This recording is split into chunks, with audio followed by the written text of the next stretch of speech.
Yay, yay.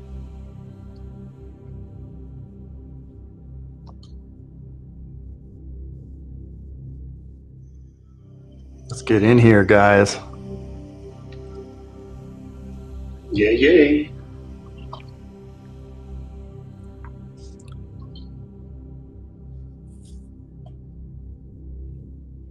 Let's get in here, guys. Yay, yay.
So if fire suppression makes fires worse, then why do we do it? Well, wildfires are big business. And cousin, business is a boomin'. When you hear that the California wildfires cost billions of dollars, it's not like they just burned a stack of money. That money went somewhere. Every helicopter in the sky costs a lot of money. In fact, it's around 10 grand an hour. And the air tankers are even more. Every retardant drop from a VLAT costs north of $65,000 per bust. And they drop that shit like the expiration date is tomorrow.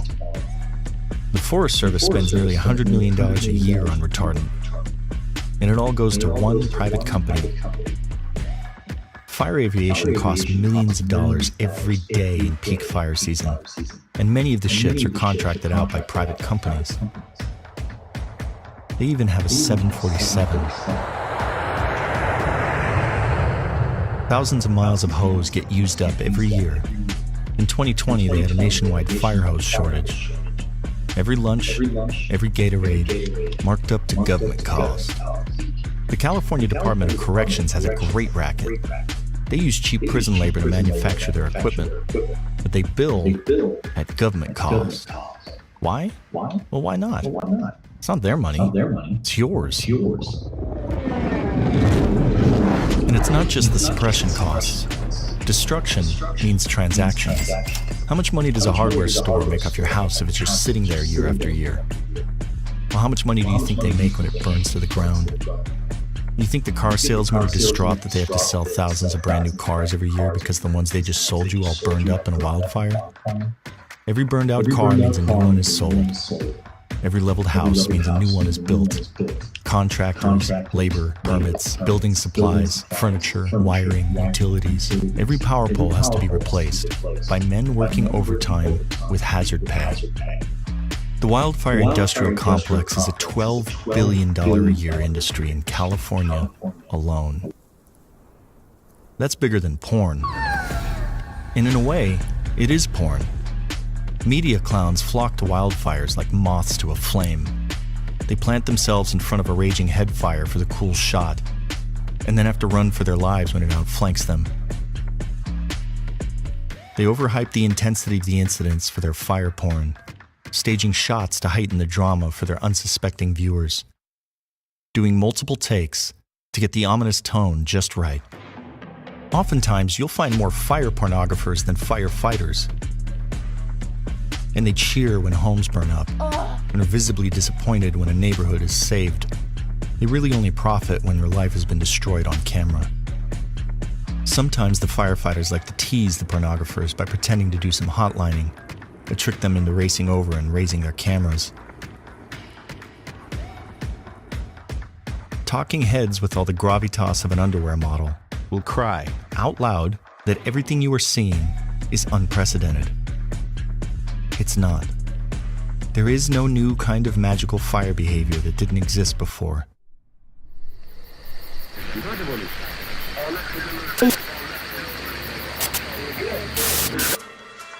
do it live. We'll do it live.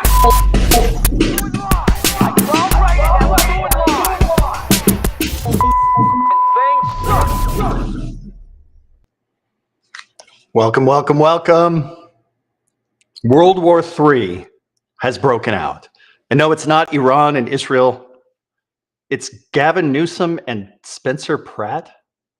You heard that right?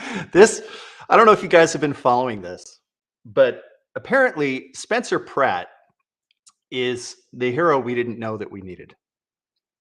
Now, I want to start off by telling you guys a little story. I played baseball in college. I did baseball on track and field. And there was one of our coaches was a bit of a jerk. And I had a really hard time with that. But I remember one game I got called out on strikes, and it was an abysmal call. And that coach came charging out and got in the face of the umpire and screamed at him, cussed at him, got kicked out of the game. And that totally changed how I felt about him, because he was using his asshole powers on somebody else on my behalf. So it's like, yeah, he's an asshole, but he's my asshole. And there was something about it that all of a sudden I realized the value of that kind of energy. How when it's turned to defend you, it's actually one of the most powerful forces on the planet. So who is Spencer Pratt? Now, some of you guys may be too young to know Spencer Pratt. I think he's my vintage. I'm 41. I think he's around that age. So he was a reality TV star, and like one of the OG reality TV stars. And what he did was he pioneered the reality TV heel turn. He figured out that if you piss people off, they're actually more likely to watch. I don't know if you guys ever saw Private Parts. It's the Howard Stern flick where the bosses at the radio station couldn't understand why is it that the people who hate him the most actually listen the longest.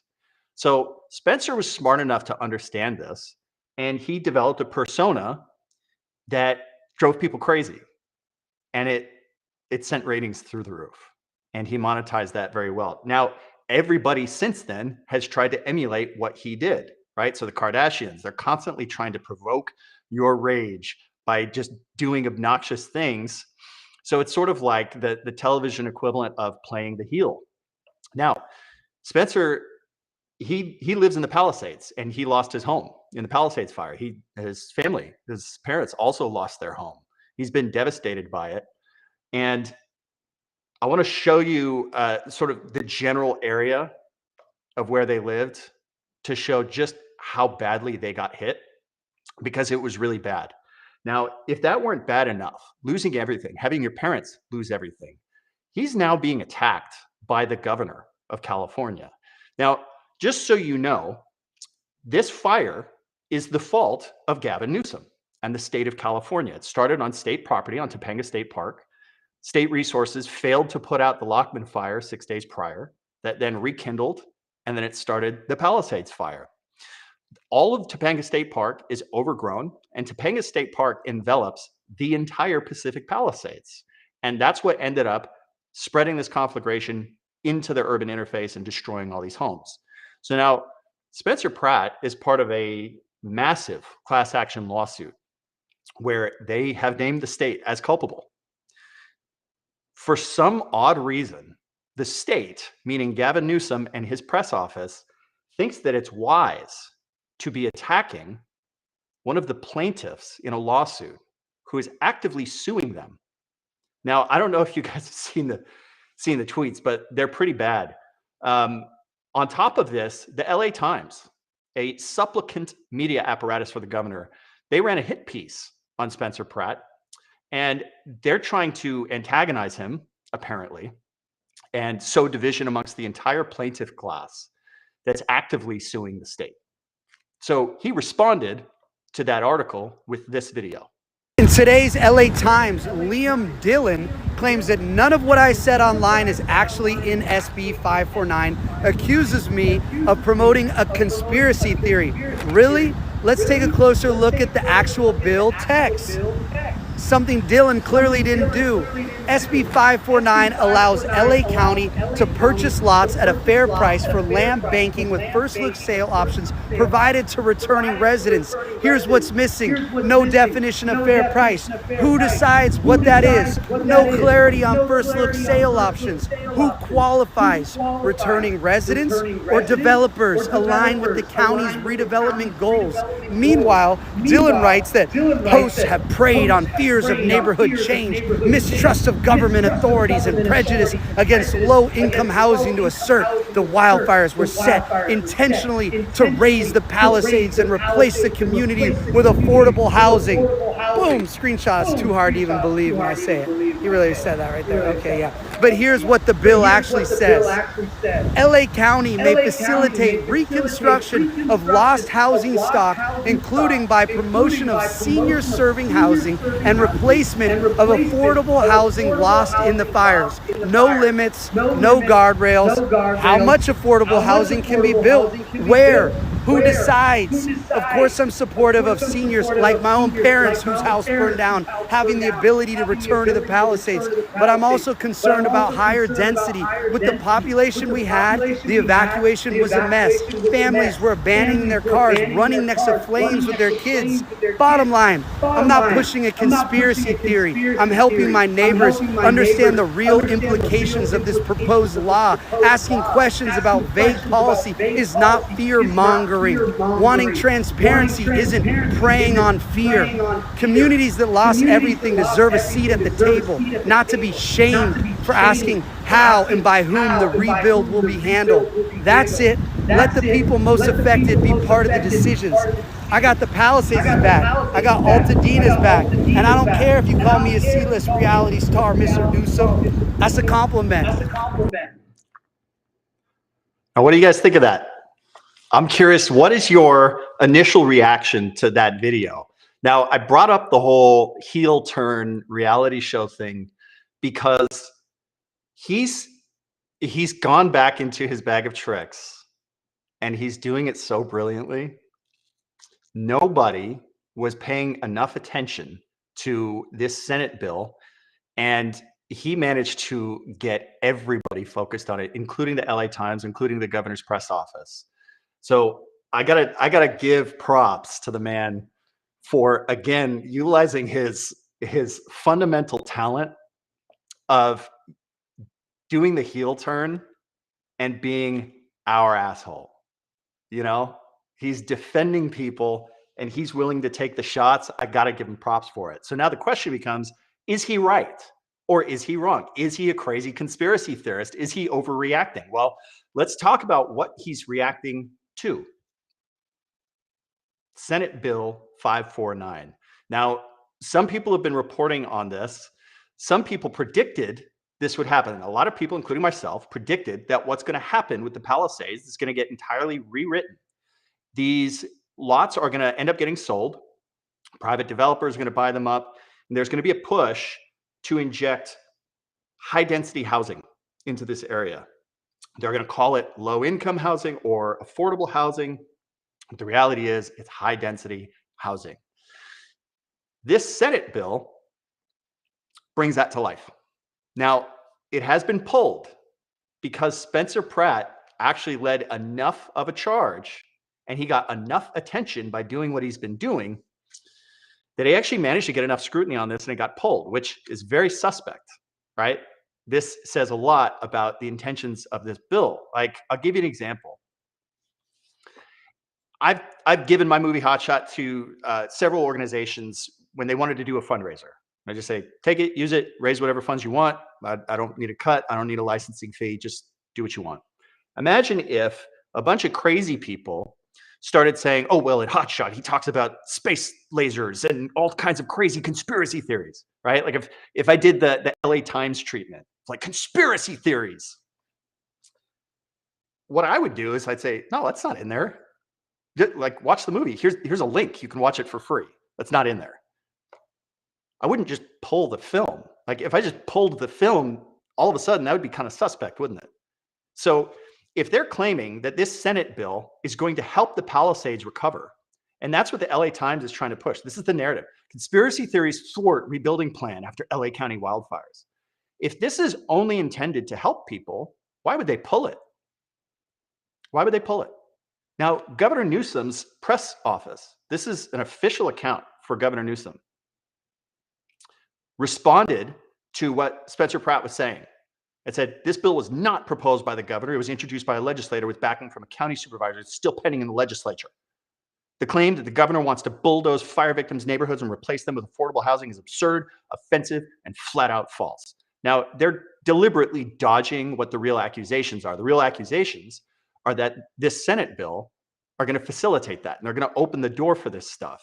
But of course, they have to realign it to make it be about the governor, so that way they can refute it. The governor is focused on helping families rebuild, and it's shameful how a C-list reality TV stars and anonymous Twitter accounts continue to spread misinformation that fuels fear in the community. Dude, that's a low blow. Now, Spencer's got a good sense of humor about it, but it's like, wait, this is the official press account for Gavin Newsom, the head of state of California, the fourth largest economy in the world, getting into a little pissing match with a fire victim, calling him a C-list celebrity. Dude just lost his house. His family lost their house too. And this is the governor coming after him in such a petty and petulant way. Not only that, Spencer Pratt is a plaintiff in a lawsuit against the governor. How the governor's counsel has not stormed into the office of whatever blue-haired intern is writing these tweets and said, delete this shit right now. I have no idea. I honestly have no idea, but I guarantee you Spencer's lawyers are going to have a field day with this stuff. And then they tried to change their tack with another tweet. I said, losing your home is heartbreaking. No one should have to go through that. And we're fully committed to supporting you and your community in recovery, period. Okay, if that's the case, why did you pull the bill? But that pain doesn't give you license to mislead your neighbors with completely fabricated conspiracy theories. You've been spreading false information that's scaring people and actively hurting the very community you claim to speak for. It's devastating. And now, thanks to your videos, a proposal to help fire victims rebuild is dead. Well done, Spencer Pratt. Spencer Pratt, you just destroyed the Palisades. Thanks to your videos, Spencer Pratt, a proposal to help you and your family is dead. Well done. Dude, again, if that Senate bill was only there to help, why would they withdraw it? Because Spencer Pratt made some videos? Dude, I'm sorry. If you actually care and you want to help the community rebuild and you're not up to what everyone's accusing you of being up to, why would you pull the bill? Just show what it is. Show what it is. Instead, they get the LA Times to do this hit piece, Conspiracy Theories Thwart Building Plan After LA County Wildfires. Now, those of you who followed me for a while, you know how much I hate conspiracy theories. I'm always the guy shitting on the space laser bros. I always say, like, government loves these conspiracy theories because what it does is it distracts you from ever talking about how plain old government and bureaucratic incompetence is the biggest threat to your life, right? So they love it when you're distracted with climate change. They love it when you're distracted with space lasers and, you know, like Oprah is setting fire to kids. Like, they love that because you're never going to look at the fact that LADWP never de-energized the power lines and it started multiple new ignitions. They didn't have reservoirs full. right? Gavin Newsom never cleared all of the hazardous brush around Topanga State Park, right? Instead, we're talking about space lasers. So I don't do conspiracy theories. I hate them. I hate them. They're a distraction. And the thing is, I spent 6 years or so on the fire line. I've seen so many wildfires, guys. The conspiracy theories, they're just not true. I wish they were. I used to be that guy. I used to love that kind of stuff. They're just not true. So it's just a distraction. Now, let's go take a look at the general area. I'm not going to show you where Spencer lives.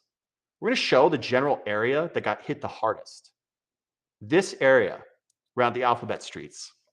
Now, all of this is Topanga State Park. You can see, look at how much vegetation there is immediately up against this neighborhood. And look at the terrain. See these drainages? That kind of terrain lends itself to rapid fire spread and devastating fire spread. This whole area didn't have a chance. This whole area did not have a chance. You know, I always talk about how we have personal responsibility as homeowners, that we have to insulate our properties, we have to clear brush, we got to do all that stuff. That's all true. But I'm telling you, with as wide of a fire front as you would have racing down this hill with direct alignment going straight through here, and this, look at this drainage. These are draws. There's a lot of jackpots down in here, tons of available fuels. By the way, this is one of the empty reservoirs that maybe could have helped. But these people did not stand a chance. I don't really care how well insulated your home is and how much brush clearance you do. Like, these people had no chance. And once this row of dominoes fell, the entire neighborhood is gone. Now, this is sort of the general area where Spencer lived. He is a legitimate victim, right? He didn't do anything wrong. He got screwed.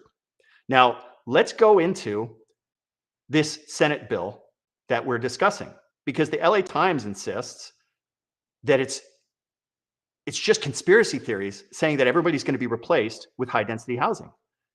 And the governor's press office says that all they're trying to do is help fire victims rebuild. And Spencer Pratt is killing it. Spencer Pratt is killing the Pacific Palisades. So let's look at the bill. Let's look at this bill.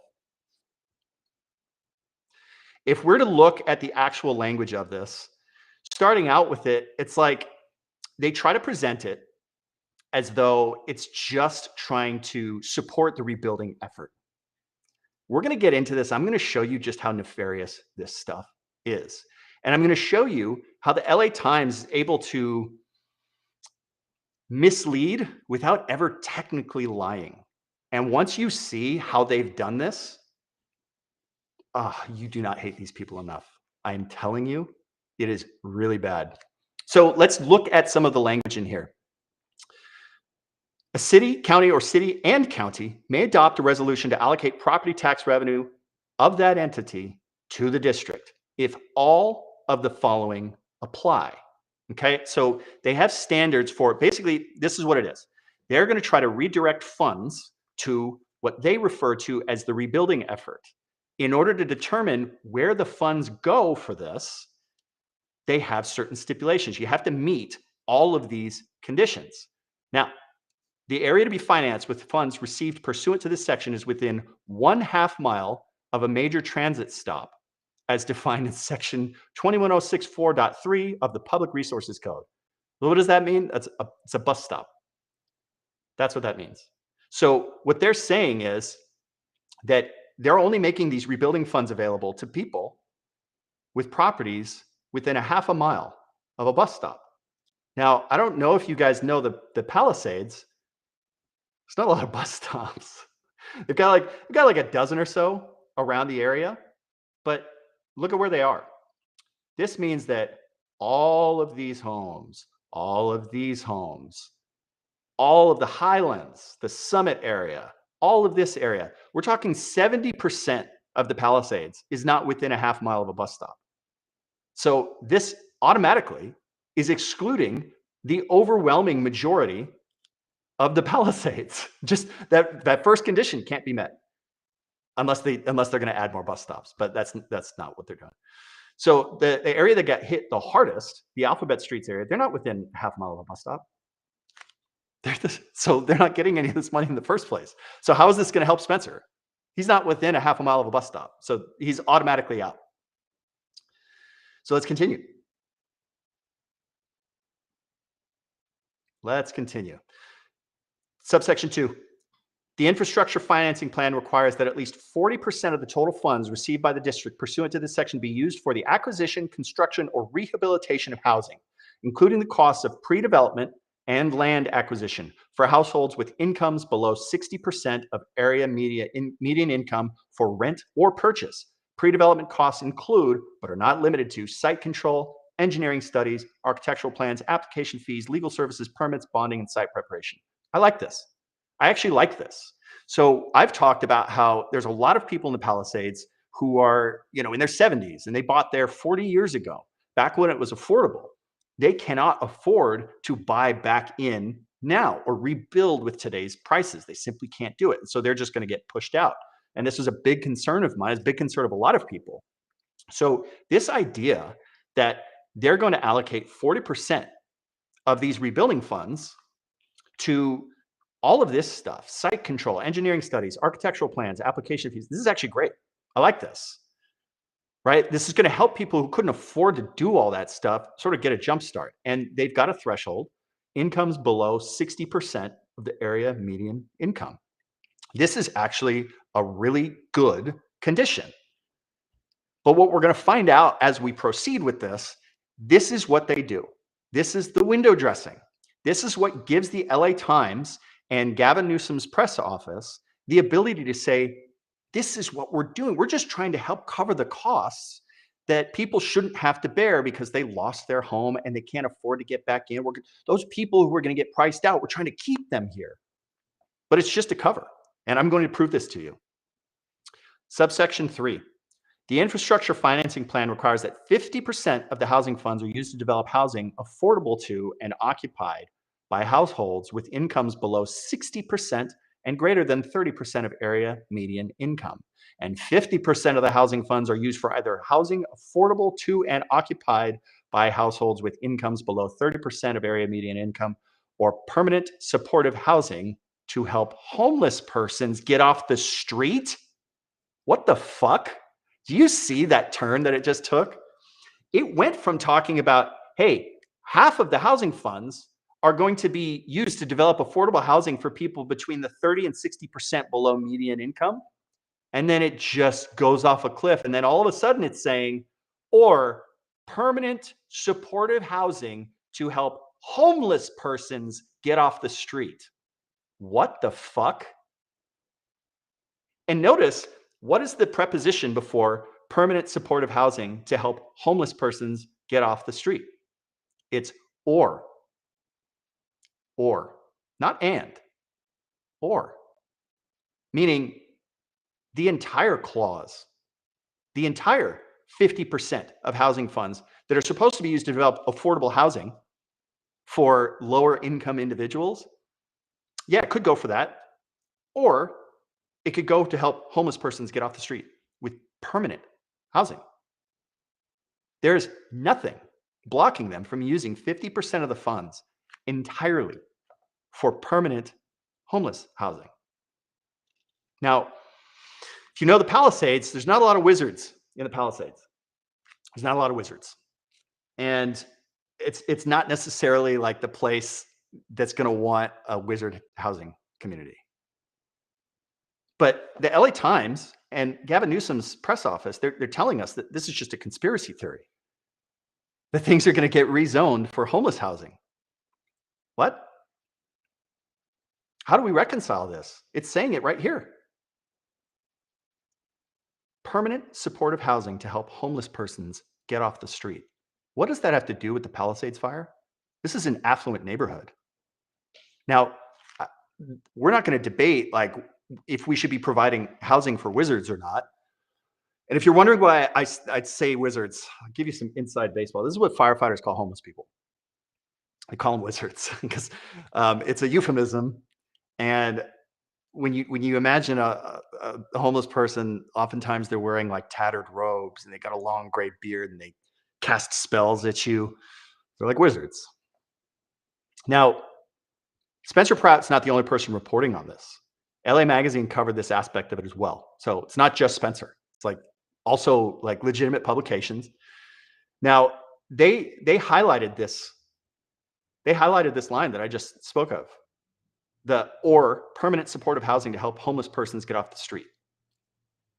They're not wizards on the streets in the Palisades.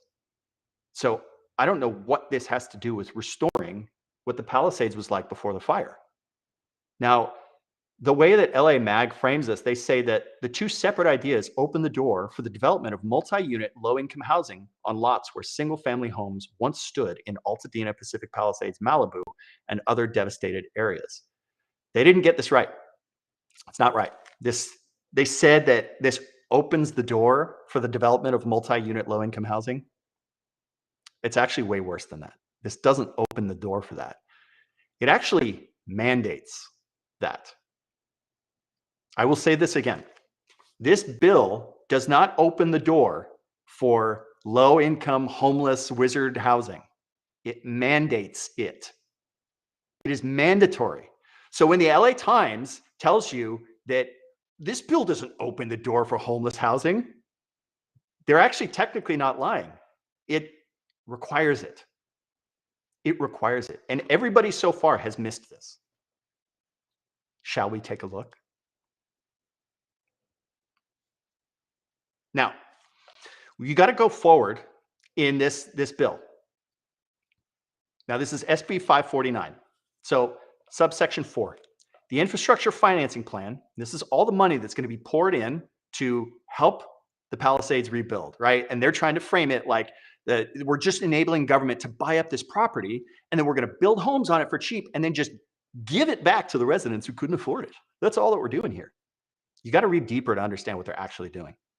So they say the infrastructure financing plan gives first priority for occupancy of housing funded through this plan to income qualified households displaced from the district through no fault of their own. This is a key point, by the way. Very key. Now, what they've been touting in trying to rebut people like Spencer Pratt is they're saying this gives first right of refusal to the original homeowners. Nobody's going to be taking your property. Nobody's going to be rezoning. We can't do that. This gives you first right of refusal. Well, what's the qualifier on here? Income qualified households displaced from the district through no fault of their own. Remember brush clearance? How many people did not adequately clear their brush? Now, we know that Governor Newsom did not adequately clear the brush on Topeka State Park. We know that, right? That's what started the fire. That's what allowed the fire to spread. He didn't clear his brush. There's a lot of people in the Palisades who did not comply with the general fire standards for living in the WUI. They didn't, right? You can't have plants in zone 0. You can't have plants up against your home. And as we've seen before, a lot of places had plants up against their stuff. So tell me, what stops this governing authority from pointing at your home because you had a little box tree or you had a palm tree in your front yard? And then they can just say, well, this is your fault. You did have some plants within zone 0. So technically you were displaced because you didn't clear enough brush. You watch. This is too vague. Moving on. Number 5, the infrastructure financing plan requires that at least 10% of the total funds received by the district pursuant to the section be used for investment in the capital costs of parks, urban forestry, or permanent greening improvements along boulevards, streets, or other public areas within a district, or active transportation capital projects that qualify under the Active Transportation Program, Chapter 8, commencing with Section 2380 of Division 3 of the Streets and Highways Code, including pedestrian or bicycle facilities or supportive infrastructure, including connectivity to transit stations. Now, let's rewind that for a second. Capital costs of parks, urban forestry, permanent greening improvements along boulevards, streets, or other public areas. I like that. That's totally fine. You want to put 10% of these funds into parks and restoring, the trees that they had, in the medians. That's totally fine. Again, they do this. They always preface it with something that's totally acceptable. And then the very last thing that they put in there goes off the rails. Now, did you notice something? Active transportation capital projects. What is an active transportation project? It says something that qualifies under the Active Transportation Program, Chapter 8, commencing with Section 2380 of Division 3 of the Streets and Highway Code. What is that? What's an active transportation program? Now, you guys ready to go down the rabbit hole? This is where the magic trick happens. This right here. This is the special sauce, because now we have to go down the rabbit hole. We have to. So let's look into what is the Active Transportation Program. Quote, Chapter 8, commencing with Section 2380 of Division 3 of the Streets and Highways Code. What does it say? 2380. There is hereby established the Active Transportation Program in the Department for the purpose of encouraging increased use of active modes of transportation, such as biking and walking. It is the intent of the legislature that the program achieve all of the following goals. Alpha, increase the proportion of trips accomplished by biking and walking. Okay. Bravo, increase safety and mobility for non-motorized users. Okay. Charlie, advance the active transportation efforts of regional agencies to achieve greenhouse gas reduction goals established pursuant to Senate Bill 375, Chapter 728 Statutes of 2008 and Senate Bill 391, Chapter 585 Statutes of 2009. Wait, what? You see how they did it again? Now we have to go deeper. They did it again. So these first two clauses, increase the proportion of trips accomplished by biking and walking, and increase safety and mobility for non-motorized users. So what that is essentially bike lanes, right? So they want to allocate money towards active transportation programs. An active transportation program means increase bike lanes, create more of a buffer. Now, what this could also mean is taking away lanes, taking away automobile lanes, right? Because look, we got to make it safer for cyclists and pedestrians, and the more space they have, the safer it is. So this opens the door for that. But look, ultimately, it's not necessarily a debate that I would want to have, because I think biking and walking is actually good, right? And I think you should have a safe place to bike and walk. So this, again, it's not so bad, but they see what they do. The first two are actually kind of acceptable. I think most people would accept it, especially in a progressive place like the Palisades. Like, yeah, fine, let's increase the proportion of trips accomplished by biking and walking. But then look at this third one. Advance the active transportation efforts of regional agencies to achieve greenhouse gas reductions. What does this have to do with fire rebuilding? But you see, they do the same magic trick again, where they buried it under referencing existing legislature. So it's not explicitly stated. Now we have to go 2 steps in. It says the greenhouse gas reduction goals as established pursuant to Senate Bill 375, Chapter 728, Statutes of 2008. And Senate Bill 391, Chapter 585, Statutes of 2009. So it's referencing this other legislation. So now we got to look at this legislation. What is it that we have to adhere to? So now we're 2 steps deep outside of this original Senate bill, which it's not that long. Like, you can read the Senate bill, that's this controversial Senate bill. You can read it like 2 minutes, but it's referencing 2 separate layers of other legislation.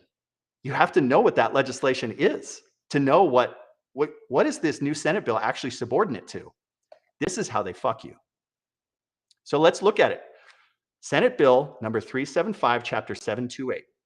Transportation planning, travel demand models, sustainable community strategy. Okay.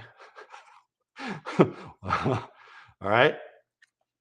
This would require a metropolitan planning organization to adopt a sustainable communities strategy as part of its regional transportation plan as specified, designed to achieve certain goals for the reduction of greenhouse gas emissions from automobiles and light trucks in a region. What? So let me get this straight. They're laundering this legislation through 2 jumps. You have to jump from Senate Bill, 549? 549? Okay, so the one that Spencer Pratt is talking about. it doesn't say explicitly any of this stuff about greenhouse gas reductions and community transportation plans. It doesn't. It just references this civil code, it's California code. And then you go to that California code and then it references this, which tells you that it requires the regional transportation plan for regions of the state with a metropolitan planning organization to adopt a sustainable communities strategy as part of its regional transportation plan, as specified, designed to achieve certain goals for the reduction of greenhouse gas emissions. What? Why are we worried about reducing greenhouse gas emissions from automobiles and light trucks? I thought this was about rebuilding homes in the Palisades. Why is this new Senate bill referencing transportation plans? What does that have to do with, like, all the streets are still there. Just rebuild the homes. Why are we talking about transportation? I thought it was about rebuilding a fire zone. Let's continue. This is the real sauce, by the way. And they try to bury it 2 layers deep because you have to reference all this other legislation to see what they're actually referencing. To the extent the sustainable community strategy is unable to achieve the greenhouse gas emission reduction targets, the bill would require affected metropolitan planning organizations to prepare an alternative planning strategy to the sustainable communities strategy, showing how the targets would be achieved through alternative development patterns, infrastructure, or additional transportation measures or policies. What? I'm sorry, what?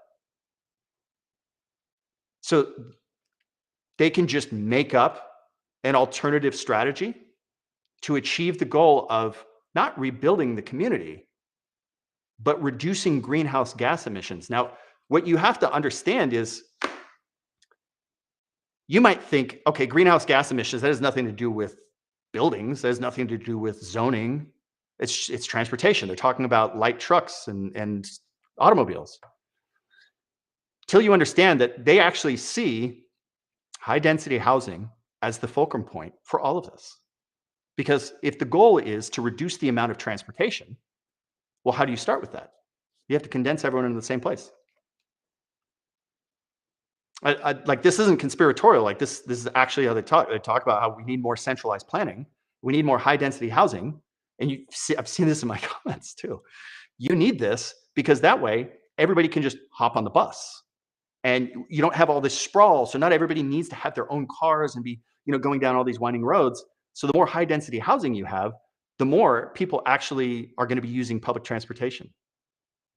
But, like, look how vague this is. So they can just freeball it. It is up to the metropolitan planning organization to prepare an alternative planning strategy to the sustainable community strategy. So they can just come up with whatever they think is going to reduce greenhouse gas emissions, including, quote, alternative development patterns, infrastructure. Alternative development patterns means rezoning. That's what that means. It has nothing to do with automobiles.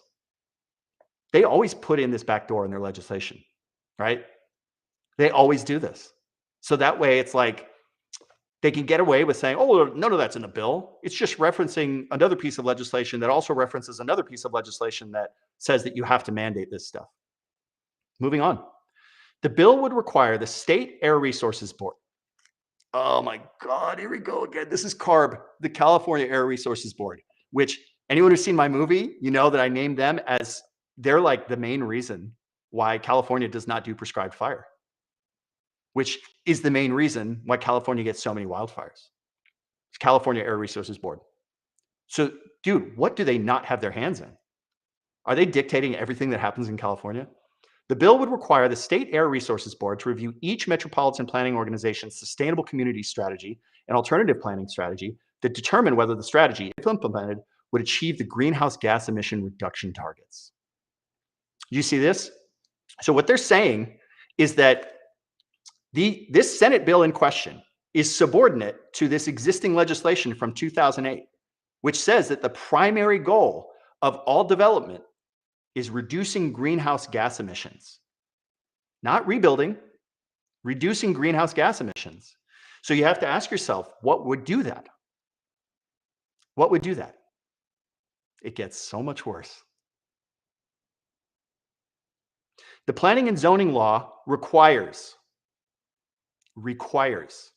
each city, county, or city and county to prepare and adopt a general plan for its jurisdiction that contains certain mandatory elements, including a housing element. Did you hear that? I'm going to read this again. This is a transportation planning bill. Transportation. So this Palisades rebuilding bill that Spencer Pratt has been calling attention to, and he got it crushed, the ones that Gavin Newsom's press office and his blue-haired intern has been squealing about, the LA Times saying that the conspiracy theorists they thwarted the rebuilding plan. All they wanted to do was build people's homes back for free and then just give it to them. That's all they wanted to do. But in that Senate bill, they are subjugating the entire bill to this.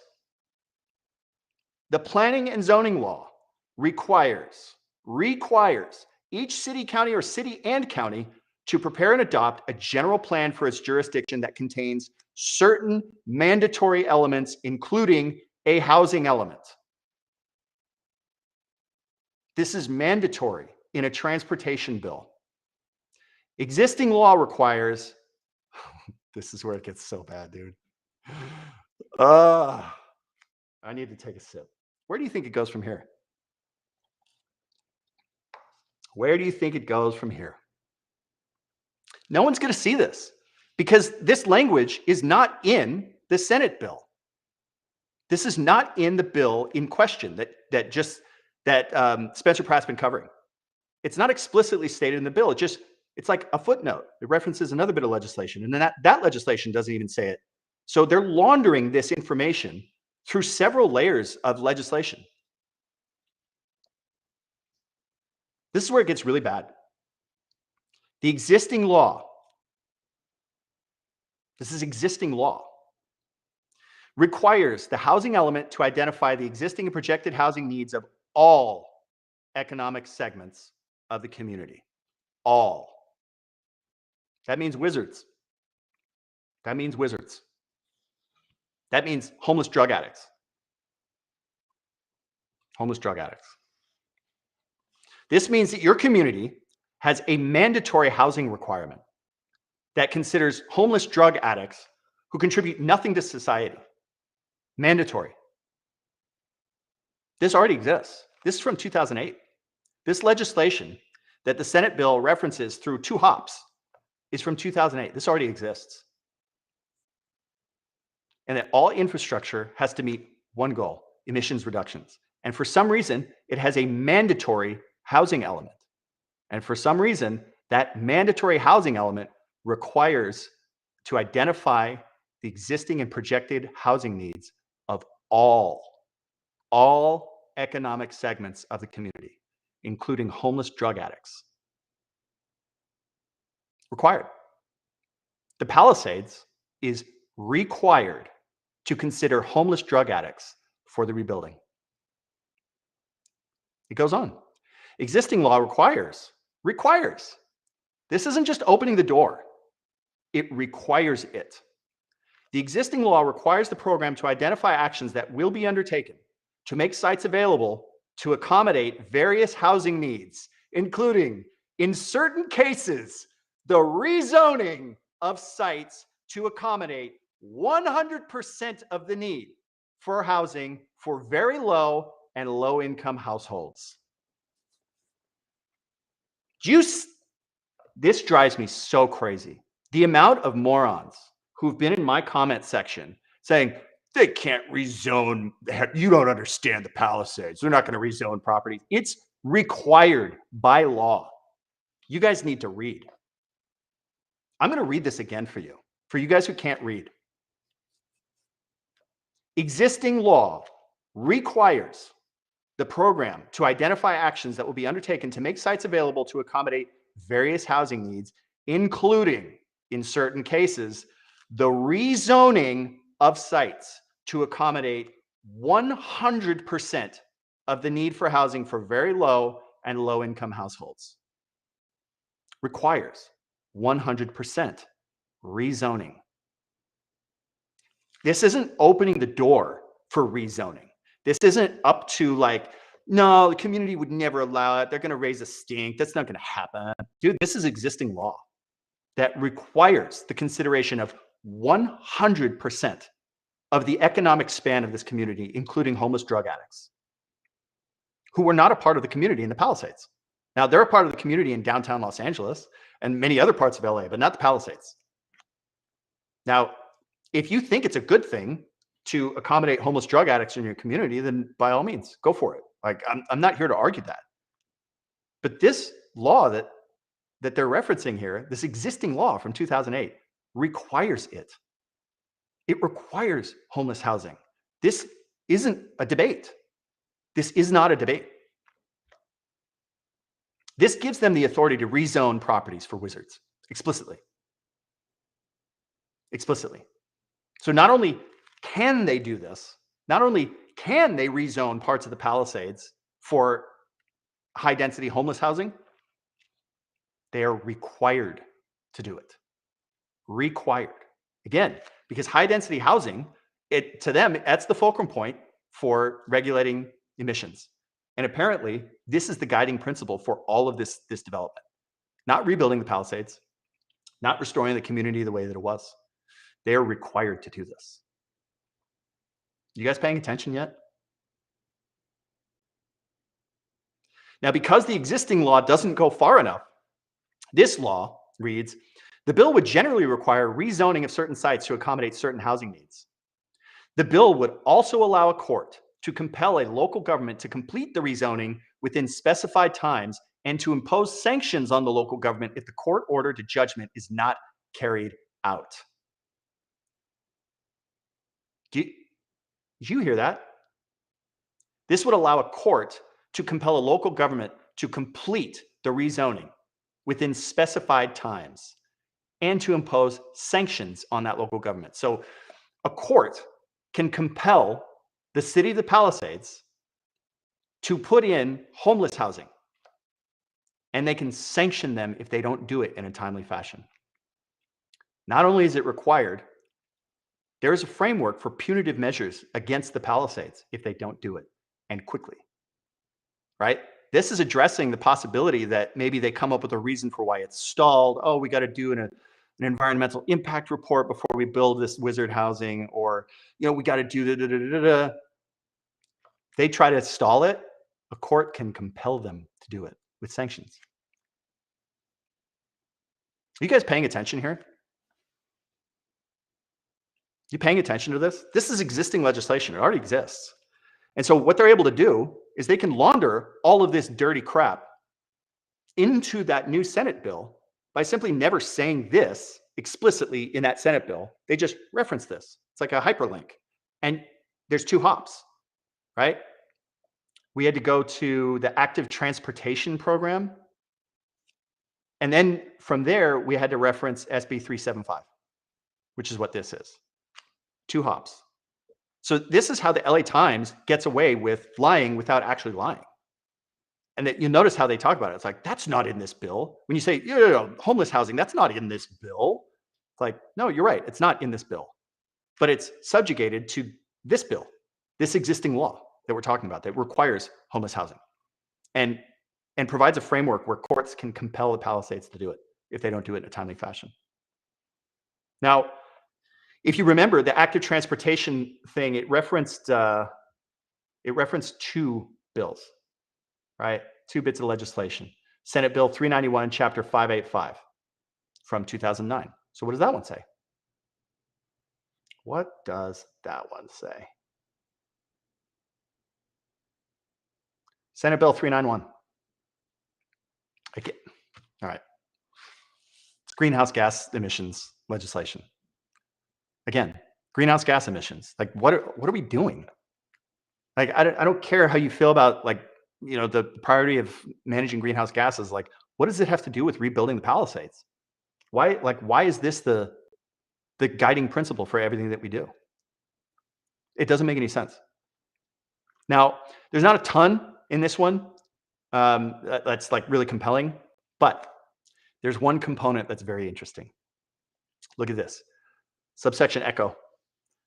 Quote, recent increases in gasoline prices resulted in historic increases in ridership on public transportation, including transit, commuter rail, and intercity rail, and in historic reductions in vehicle miles traveled by private vehicles.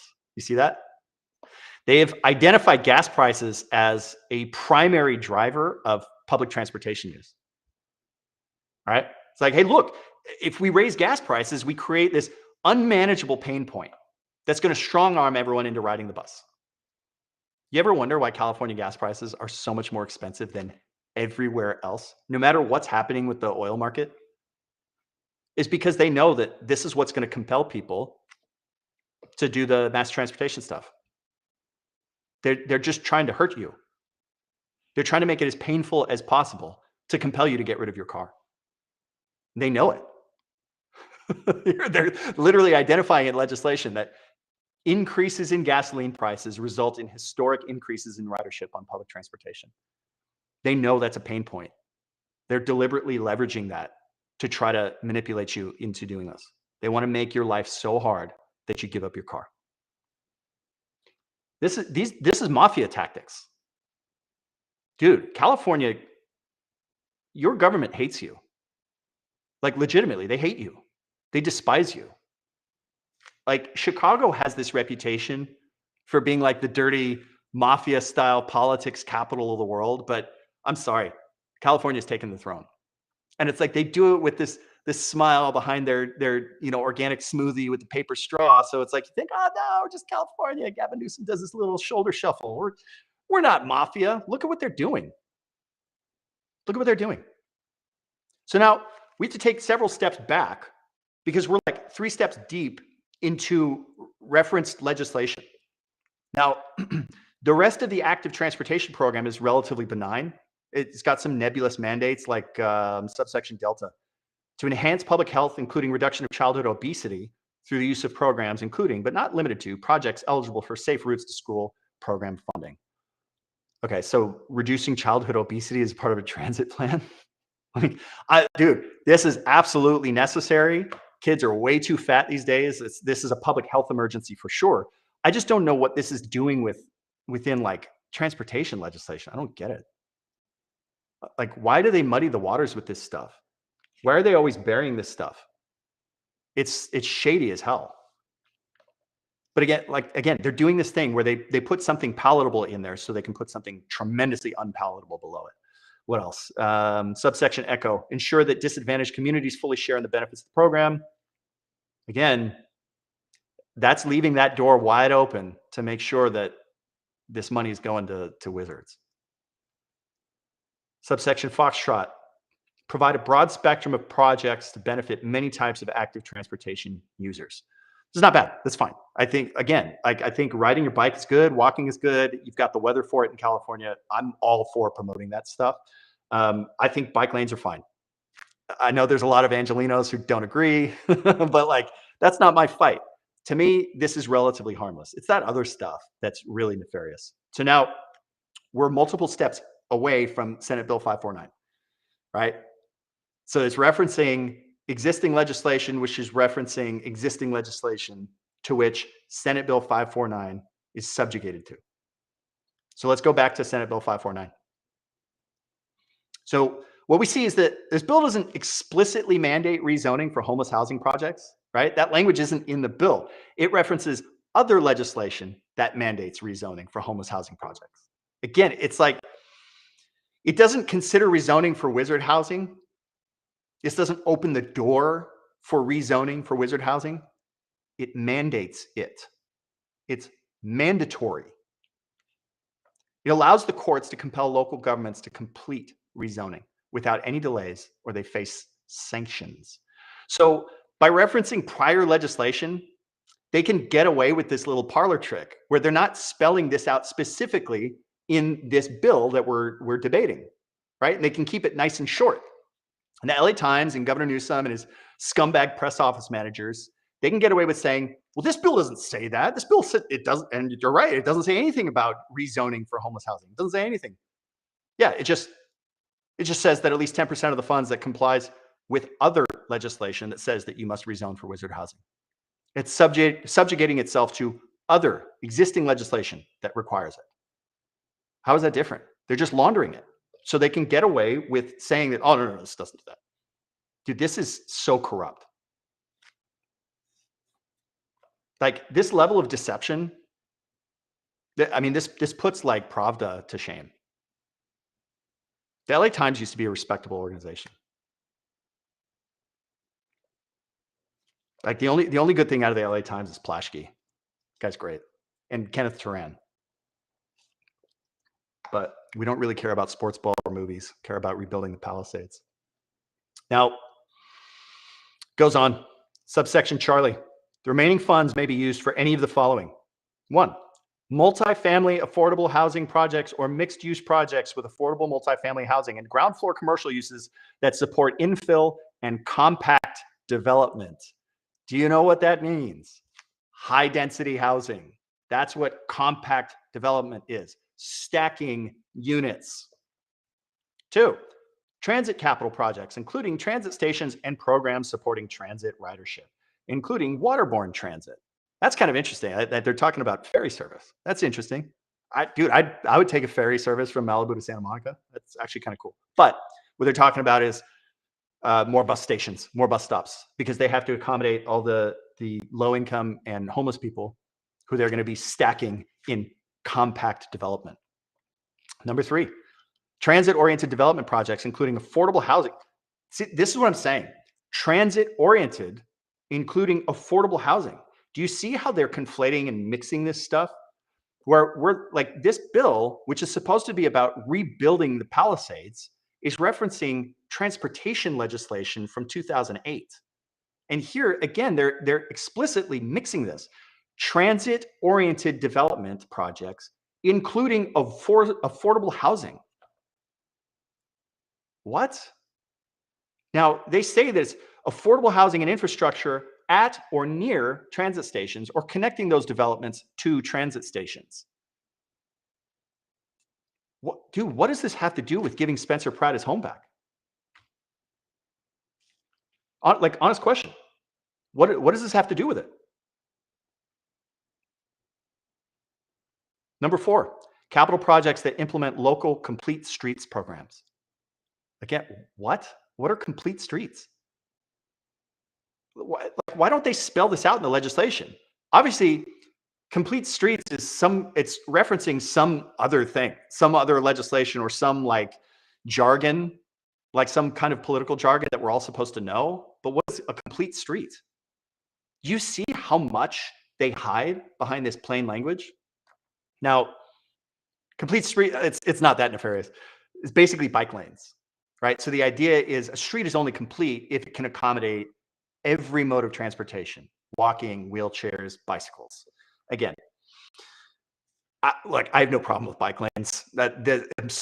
This to me is not nefarious, but it's just interesting to me that they're trying to stack so much of like the modern climate change based utopia agenda into what should be rebuilding Spencer Pratt's home, right? His parents' home, and the thousands of other people who are victims of this fire. They don't give a fuck about bike lanes. But what is that Rahm Emanuel principle? Never let a good disaster go to waste. Never let a disaster go to waste. And that's what they're doing. So the existing legislation from 2008 mandates that as they rebuild, that the central focus is all oriented around greenhouse gas emissions reduction. And it requires a housing element. It requires it. Mandatory, including rezoning. It's important to remember this, right? So they get away with saying that this new Senate bill doesn't say any of that stuff because it references that existing California law, right? And you got to go 2 steps in to find it. It's important to remember this. They've withdrawn this controversial Senate bill because Spencer Pratt nailed it right on the head. He nailed it. He had it right. And doesn't matter how much Gavin Newsom lies about this.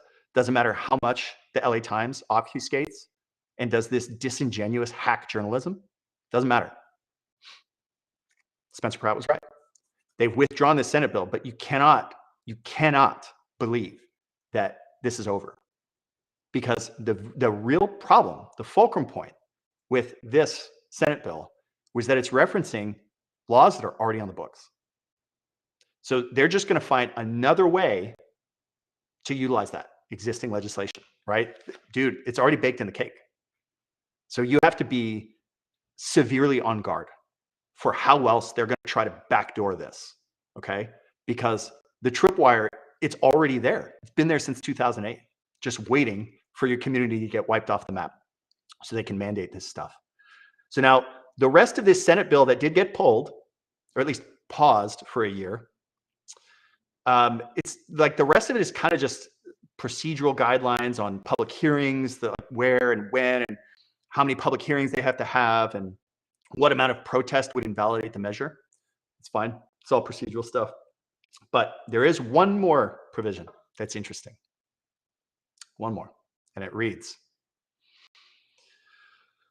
man, subsection hotel, ironically.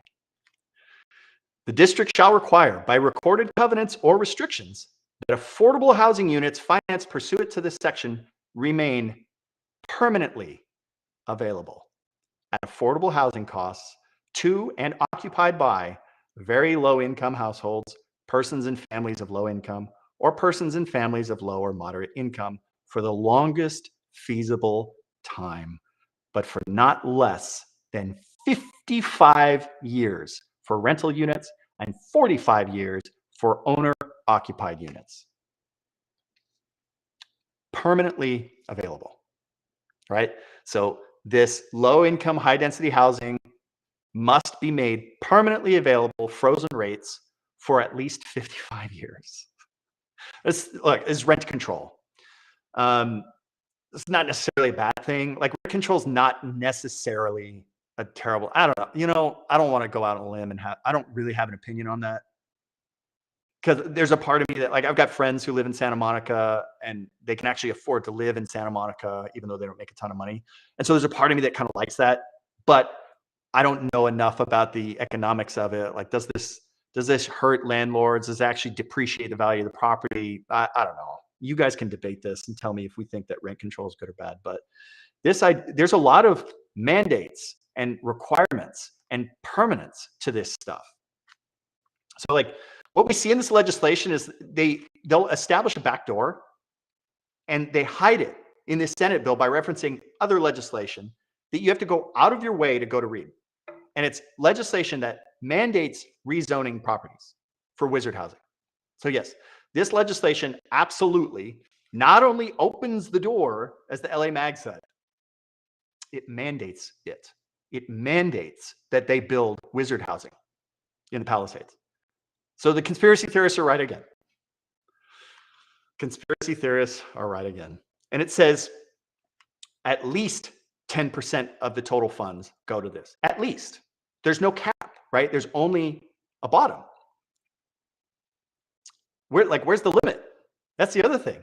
Where's the limit to how much they can spend on this? So we have an unlimited mandate to rezone the Palisades for high density wizard housing. And it's permanent. Permanent. At least 55 years. This is in the bill. They just launder it through other legislation.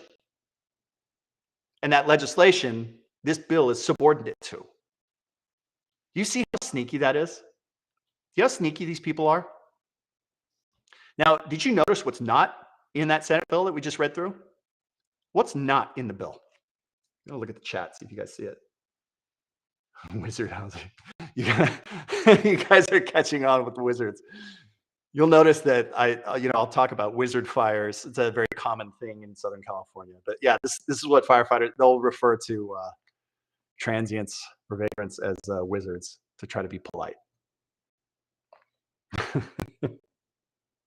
Did you guys notice what's not in the Senate bill? Now, the LA Times, in their stellar reporting, just Pulitzers for all these guys, they said that, quote, under the plan, a new local authority would be able to buy burned lots rebuild homes, and offer them back at discounted rates to the original owners. The idea is to give property owners struggling to rebuild another option to stay in their communities. Where does it say that? Where does it say that? Anywhere? Bueller? Where does it say that the county will buy burned out lots, rebuild homes, and then offer them back at discounted rates to the original owners? Where does it say that they're going to buy Spencer Pratt's lot and they're going to rebuild his home at cost, and then they're just going to give it back to him at like a discounted rate? Does anyone believe that? Where does it say that in the bill? They just report that like it's fact, and yet they don't even have the capacity to check up on the legislation that it references. They do have the time to just fabricate stuff that isn't actually in the bill. It doesn't say that. It's complete fantasy land. Like, that's the most generous and opaque interpretation of like the ideal scenario that this could provide. Like, remember all of the requirements in order to qualify for this funding, for the rebuilding funding. Forget all the mandates.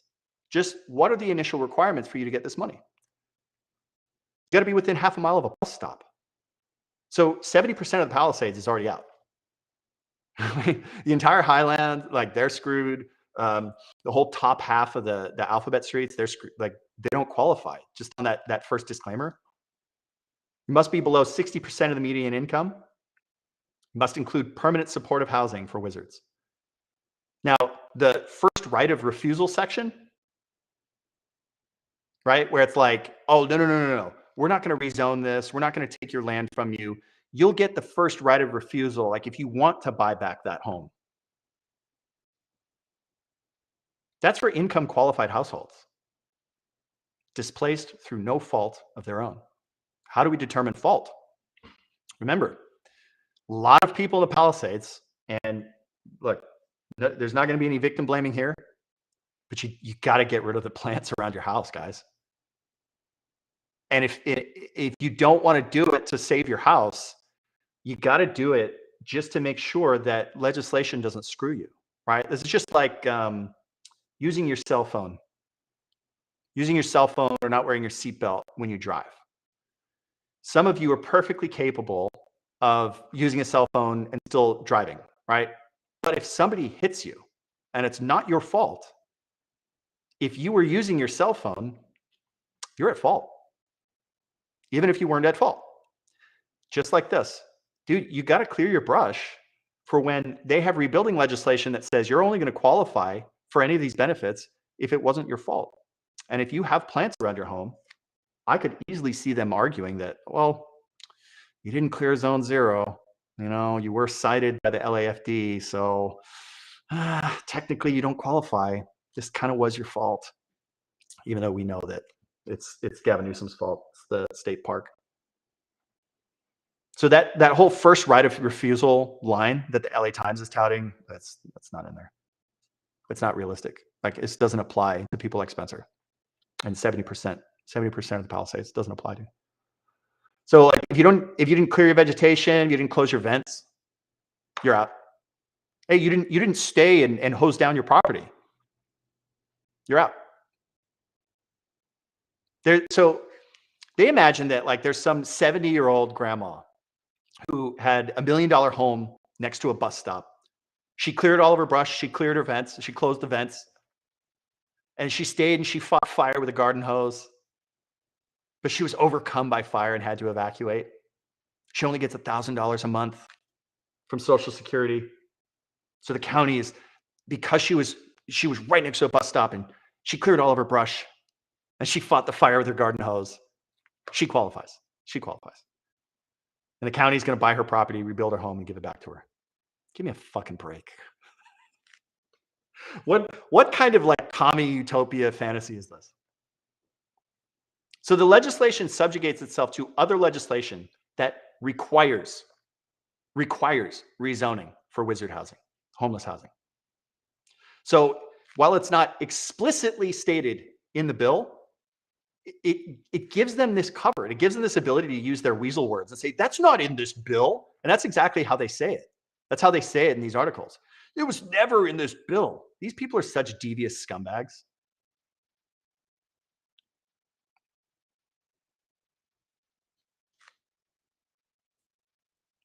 This is more from the LA Times.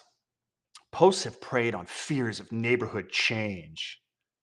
Fears of what is that even supposed to mean? Fears of neighborhood change. Spencer is so afraid. My God. Mistrust of government authorities. Gee, I wonder why. I wonder why. The same authorities that never cleared their brush.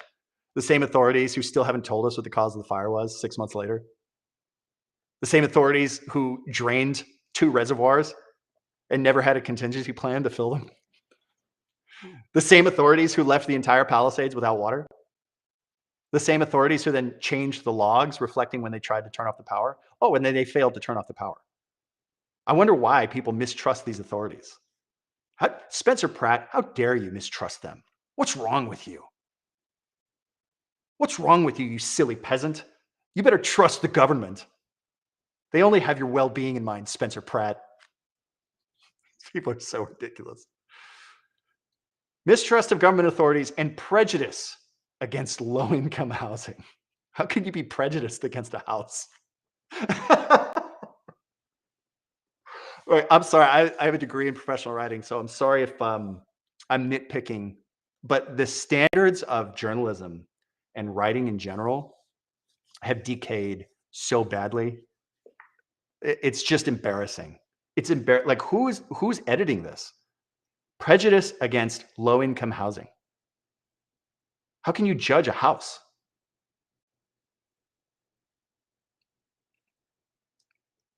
Mistrust of government authorities and prejudice against low-income housing to assert, among other things, that the wildfires were set intentionally to raise the Palisades and replace the community with affordable housing. You see this? Okay. This is the most annoying, like, PolitiFact bullshit trick that they'll always do. They will take something that is true, they'll sandwich it in with something ridiculous and conflate them and combine them. So that way they can reject the whole thing. So is it true that people are going to take advantage of the Palisades Fire to replace the community with low-income housing? Yes, it's 100% true. It's mandated by law. It's mandated by law. Right? It's mandated. 100% true. But is it true that the wildfires were intentionally set to replace the Palisades with low-income housing? No. Right? And by attaching that vestigial bullshit organ, they're able to fact check the whole thing. This is such crappy journalism. And I can guarantee you what they did here, by the way. I guarantee you that they reached out to Spencer Pratt with some kind of like condescending and antagonistic message like, you're wrong about X, Y, and Z, and you've been spreading disinformation. Would you like to comment on how you're wrong about everything? And I guarantee you that they 100% sent it right before their deadline. And they said, I have to meet my deadline, so you have like 1 hour. You've got like 1 hour to respond before my deadline to why you're such an idiot. And if you don't see this email in time, I'm running the story, and I'll just say that you couldn't be reached for comment. I guarantee you they did that. I guarantee you they sent a message to Spencer Pratt that's antagonistic, telling him that he's wrong straight out of the gates, and then saying, I've got a deadline, so you have to get back to me.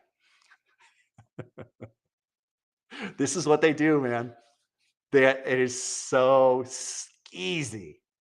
Oh, these people piss me off. So my hat's off to you, Spencer.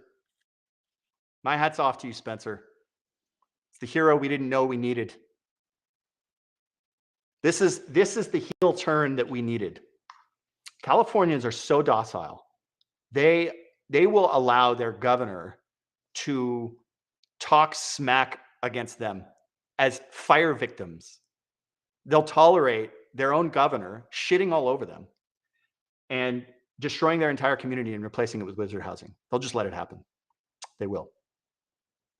And Spencer's going out on a limb. He's taking fire. He's getting hit pieces from the LA Times. Dude, this is so unfair. This guy lost his house through no fault of his own. Like, we saw how bad Topanga State Park is, where the fire started and spread. He had no chance. most of this community had absolutely no chance. And the governor, who's now running for president, he's just been on this like shitstorm propaganda tour. It's so gross to watch. Obviously, he's running for president, and it's so strange how right after this lawsuit got filed, naming the state's culpability in the Palisades fire, and it's obvious the fire started on their property. It spread through their overgrown property. So it's, they're, in my opinion, they're 100% on the hook. But isn't it funny how all of a sudden this lawsuit drops and Gavin Newsom is everywhere? He's on this like propaganda blitzkrieg and just ruthless. They're shit posting with the official press account, just shameful behavior.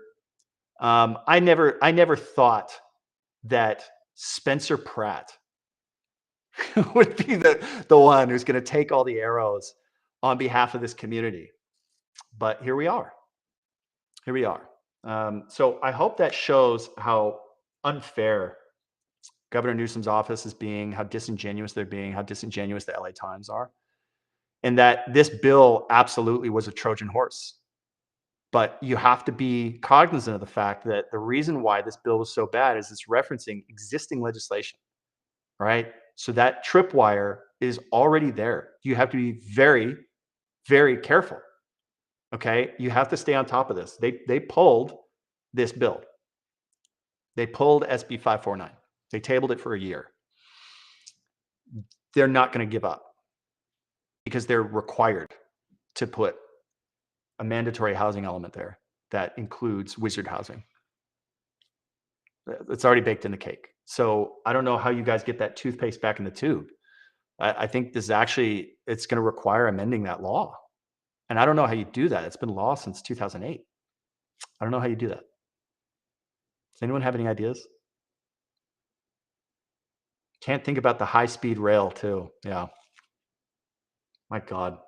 Well, like why are they spending billions of dollars on a non-existent rail line between like Merced and Bakersfield? Why are we doing that? What, like that's never happening. No one cares about high-speed rail. Like, get that money to the Palisades Fire victims. Does this lead back to the rail line that they've been developing for years? I don't know. I don't know if it will. It's certainly, obviously, all of the rebuilding efforts are subjugated to a transportation code, right? Which is subjugated to the goal of greenhouse gas emissions reductions. But I think it's not just going to be high-speed rail. I think it's like we've shown, they consider high-density housing to be a component in transportation strategies, right? Because the idea is we're going to get everybody into one place. If we have centralized housing, then we can have centralized public transportation. Okay, that's the theory behind it. Now, that works for New York, right? That's fine. It works for New York, but California is not New York. California is not New York, and it's not ever going to be New York. California is a road trip state. California is where you go on adventures.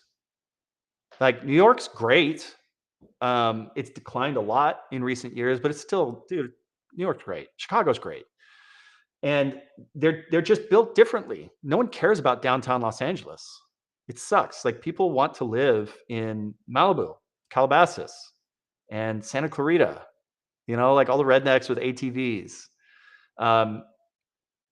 Santa Cruz. We like living in areas where you can go on a road trip up in the forest. It's a road trip state. I don't know why they're trying to change the identity of this place. And the other element of this is, all this focus on greenhouse gas emissions. Again, I'm not assigning any judgment to it. It's just there's an opportunity cost to doing all this, right? So if we're spending all of our time worried about solar panels and Teslas and power walls and all this stuff, what are we not doing? Well, we're not clearing the brush from our homes. So you've got a bunch of Teslas parked in these driveways in the Palisades that are covered in brush. And then the Teslas all burn up, solar panels burn up. And then what you get from that is aerosolized lead and mercury and cadmium that's poisoning firefighters. We've had firefighters poisoned with lead after responding to the Palisades fire. So all of this stuff that was meant to ostensibly help the environment they've created essentially a Superfund site. I think that California should seriously consider banning solar panels in fire zones because it's too much of an environmental hazard, and you see this over and over again. And that's a part of what delayed the restoration efforts and the cleanup efforts. The same thing happened in Lahaina. You know, everyone thought it was like some big conspiracy that was delaying the cleanup. It was all the Teslas. There's all the batteries and the solar panels. The stuff is really, really toxic. So this can't be the guiding principle, especially not for rebuilding the Palisades. I don't know why we're worried about transportation stuff. But to me, this isn't necessarily like a backdoor for high-speed rail. It's more a backdoor for high-density housing. And as we saw in the legislation, it's mandated. It's mandated. So whether or not Spencer Pratt knew that, he was right. He was right. And it's a good thing that he had the balls to raise a fuss over it. And he doesn't mind getting attacked. Maybe he does, but he's still going after it. And everyone in the Palisades should thank him because he helped you guys dodge a bullet. But like I said, you have to be on guard because the reason why this bill is so bad is because it's subjugated to existing legislation, and they will find another way to accomplish this. I think the Palisades is full of enough wealthy, entitled people that they could potentially put a stop to this. We'll see. We will see. They've been put in a really bad spot. Really bad spot. They're very vulnerable. And unfortunately, there's a lot of pain points here, right? The time of rebuilding, the cost of rebuilding, dealing with a psychopath like Gavin Newsom, who's in the middle of a presidential campaign. So he's not going to prioritize anybody except his image, right? So nobody's getting help.